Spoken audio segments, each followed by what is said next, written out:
In this video, I'm going to show you the exact things I did to get my front lever from this to this to this. And I'm going to give you the exact program that I did that you can follow step by step. Hi guys, Contemplative Fitness here and welcome back to another video. As requested from a few of the subscribers, I have created a front lever tutorial video. Now, when I first got the comment to make a front lever tutorial video, I was scratching my head thinking, why would you want me to make a front lever video when there are already thousands of front lever video tutorials out there on YouTube? And I came up with two reasons. A lot of the great calisthenics YouTubers can show the exercises, show the progressions, but they can't show you their before and after of their front lever progressions because they've got too much experience. They are too good essentially. And the best people to learn from are people who have been beginners themselves, and recently as well is preferable. Another reason is because I'm a small YouTube channel, I can answer any comments, any questions that you have about the front lever or any other calisthenics matter or any other life matter if you wish to ask that. And if you do have any questions or comments, just ask them in the comment section below. I answer all the comments. With that said, let's get to it. So we're going to split this video into three parts. The first part will be the exercises, the second part will be the whole session, and the third part will be the programming over the weeks and the months. So before we get to the exercises, I just want to talk about the prerequisites for the front lever. And in my opinion, you need at least 15 pull-ups for the front lever because you need to have that foundational back strength. Now, a lot of people look at front lever and they think it's all core, but in reality, if you have the strength to hold your body in a plank, in a dish position with your lower back touching the floor and your legs elevated, you'll have the core strength to hold a front lever. What most people are lacking is the back, or more specifically the latissimus dorsi strength. And that's why I think 15 is a good number to aim for with your pull-ups before you start training for the front lever. So before I can start talking about the exercises for the front lever, I need to talk about the progressions. And I'm sure you've seen all these in lots of different other front lever tutorial videos, but I think it's really important, and there may be some here that you haven't seen before. So as we all know, the tuck front lever is the foundational front lever move, and it simply is jumping on the bar with your arms straight, bringing your knees up to your chest and keeping your back horizontal to the floor. And then within the tuck front lever, we have the small tuck to the advanced tuck. Now the small tuck, your knees are all the way to your chest. Your back might be a bit rounded, which is absolutely fine. And you'll be making your body into as small a ball as possible to make the move easier. The second progression from that would be the advanced tuck, where you flatten your lower back and slowly extend your knees. The more you extend, the more difficult it gets. After the advanced tuck, I think the next progression would probably be the one-legged front lever with your other leg tucked. The next progression that I personally didn't use would be the froggy front lever, where you're essentially doing a straddle but keeping your legs bent and your feet together. After this, I'd say probably a piked straddle, and these two next progressions probably line up about the same. And that's the half lay front lever and the full straddle front lever. So the half lay front lever, your body's completely straight but you just bent at the knees. And for the straddle front lever, you've got your legs as wide as possible but your whole body is straight. Now, which one of these you find easier completely depends on your mobility and flexibility in your lower body. So if you've got quite flexible hip flexors, you might find the half lay easier, or if you've got quite a good straddle, you might find the straddle easier. If someone can do the splits, a straddle front lever is going to be super easy for them. And then of course you've got the full daddy, the full front lever. Now, quick note on feet position in the front lever, and there's basically two options. You've got the street workout style, or the duck style some people call it, and then you've got the pointed toes or gymnastic style. Which you prefer is completely up to you. I personally prefer the pointed toes. I like the aesthetic of it, but also I think it is actually slightly easier because you're tensing your whole lower body. It just keeps your whole body in a nice line when you're pointing your toes. I think it's actually more difficult to keep your feet pointed upwards without losing that line. And a very quick note on shoes. Whenever I do front lever session, I always take my shoes off, and I recommend any beginner to take their shoes off when they're doing front lever.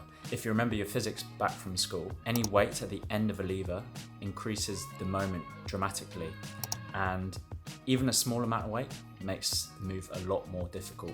Even the weight of your shoes, I know, can only be 200-300 grams sometimes, but even that makes a big difference when it's all the way out on the end of your feet. Now you know your progressions. What are the exercises for each progression? I think the exercises can be divided into four main categories. So the first category is your holds. So your holds are just the static hold in whatever progression you're able to do, or with a band around your feet or underneath your back. and choosing a band difficulty depending on your strength level. The next main exercise will be negatives, so lifting yourself upside down and then lowering yourself slowly into the front lever position or all the way down to the floor. And if we take on the flip side from the negatives, the positive, so that would be raises. So that can either be raising from the bottom to the middle or from the middle to the top, or all the way through from the bottom right to the top. And then the fourth main exercise would be rows, and rowing in whatever progression that you're capable of. For some people that will be a tuck row, for some people that will be a row with their feet on the floor, for some people that will be a row with a band around their waist or around their feet or around both. It all depends on your level. And then you've got the other random stuff like ice cream makers, which may or may not be useful, but they can be fun to do to mix up your training. So now we've got the progressions, we've got the exercises, we need to think about the front lever training session. And I think your front lever training session needs to be structured in a way that is beneficial and personal to you. Okay, now let's break down the session into the exercises that you need to do. In my personal training, I'd always aim for 3 front lever exercises, 3 sets of each exercise. And depending how I'm feeling, I'd add in an extra set. I'd always aim for 3 different front lever exercises per session. And you always want to be putting the hardest exercise at the start of the session and the easiest exercise at the end. So I'll just give you an example. For my first exercise, I would usually go for a hold, and it would be whatever progression I could hold for 5 seconds. So for me at the moment, that would be a full front lever, but at the beginning, it would be a tucked or advanced tuck or one leg, holding for at least 5 seconds. Once you've chosen a progression that you can hold for 5 seconds, you want to do your set, you want to rest for 3 to 5 minutes. And I say 3 to 5 minutes because this is a strength move. And if you're just learning the front lever, it's not going to be a hypertrophy rep range, it's not going to be an endurance rep range, it's going to be a strength rep range. And you need adequate rest time, so 3 to 5 minutes, to give your muscle time to recover, give your nervous system time to recover between attempts. So do a 5-second hold, rest 3 to 5 minutes, another 5-second hold, rest 3 to 5 minutes, and then another 5-second hold. And that's your first exercise done. And before I go on, I just want to mention, if you cannot do a tuck hold, you're probably not quite strong enough yet to start practicing the front lever. You need to be able to do, like I said at the start of the video, at least 15 pull-ups. Whilst you're working on pull-ups, you can also work on just raising your legs to the bar. So trying to get your body into that horizontal position. So starting from a hanging position, raising your knees slowly, then lifting with your back and trying to bring your toes to the bar, and try and do that for reps. Once you can start doing that for reps, you'll find you'll be able to hold in that tuck position. And I had a very quick comment from one of the subscribers about this, from Agent HX. Thank you for the comment. Please do a video on the front lever and how to get better on the tuck front lever, because whenever I try the tuck front lever, my form is either bad, in brackets, having a round back, or I can't hold it for much time. We're talking 8 seconds. Now, to be honest, 8 seconds is good, that's perfect. If you're doing 3 sets of 8 seconds, I think that's a fantastic place to start. You should continue doing what you're doing. If your back is rounded, that just means you're on the early part of the progression, and with more time, your back will flatten out as you're able to extend your tuck slightly more. And that's just something that will come with time, with practice. So you're at the perfect place, just keep going. And thank you again for the comment. So after the first exercise, we'll move on to the second exercise. Again, 3 sets. And for me, this would usually be something like raises. And it varied from session to session. But in this session, for an example, we'll just do raises from the bottom half of the movement. So from hanging, raising to the middle, and then coming back down. The other variation would be, this is the harder variation by the way, would be starting in the middle and raising to the top, and then coming back down, but not going all the way to the floor, just staying in the middle and then coming back up again. Now this is actually a lot harder than the bottom half of the movement. You choose the progression accordingly to your level.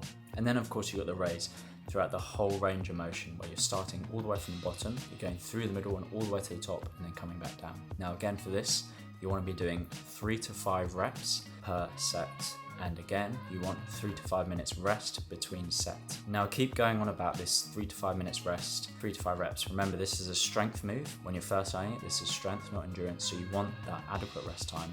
You want those low rep numbers. So choose a progression which allows you to do 3 to 5. And then for the last exercise, I usually like to do rows, and any variation of row is fine. So you can do a tucked row, which is my favorite. If you're particularly strong, you can pull your abdomen all the way to the bar, but that can take a bit of time. It's difficult to get that end range of motion. Other forms of the row would be banded rows, so a band around your feet, or band around your back or band behind both. And a nice little hack here is if you find a band suitable for you, chuck it over the bar, jump through the band, put one half of the band underneath your back and the other half around your feet. And that's a very nice way to do front lever pulls. And for this last exercise, it can be higher reps, just to fatigue the muscle, to get used to that horizontal pulling motion. So you can do anywhere between 8 to 12 reps or whatever suits you. So you know for each session, you want 3 sets of 3 exercises with about 3 to 5 minutes rest in between. Okay guys, final thing before I leave you, I need to talk about programming. So programming dictates how you train throughout the week, how the sessions are broken up from week to week. So if you're a beginner, I would say doing a full body workout 3 times a week is probably the best thing for you, rather than having a full session dedicated to just training front lever. You want to build overall strength in all your different movements, push, pull and your legs. So an example of doing a full body workout with a bit of a front lever focus would be doing 2 exercises for the front lever and then doing 1 pushing exercise and then doing 1 leg exercise. And for each exercise doing 3 sets like I said before. For those who are more intermediate / advanced with their front lever and they want to incorporate specific front lever sessions throughout the week, and also if you feel like you can train 4 to 6 times a week, you can do maybe 2 front lever sessions per week. And I would recommend doing at least 1 session per week dedicated to front lever, but ideally doing 2. I'd say 3 is probably overkill. I don't think you need 3 dedicated front lever sessions per week. So an example would be on Monday doing a front lever session, Tuesday doing something else like a push exercise, Wednesday doing legs, and then Thursday another front lever session. Repeat the cycle, then back on Monday doing your front levers again. And remember guys, don't forget progressive overload. So this is really important if you want to make any progress. You want to be adding reps or hold times to every session. And you may not progress every week, that is an unrealistic goal, but at least every few weeks you want to be doing a little bit more, so you're seeing that progression. And the only way to progress is by pushing yourself just that little bit out of your comfort zone each time. And by that I don't mean training to failure, I just mean going slightly beyond what you're capable of. And there you have it guys, that is your front lever tutorial. Many thanks for the requests, thank you to the people who asked for the front lever. If you have any other requests, just ask me in the comment section below. Any tutorials you want to see, I'm happy to make anything, and I want to make it specifically tailored towards you, so just let me know in the comment section below.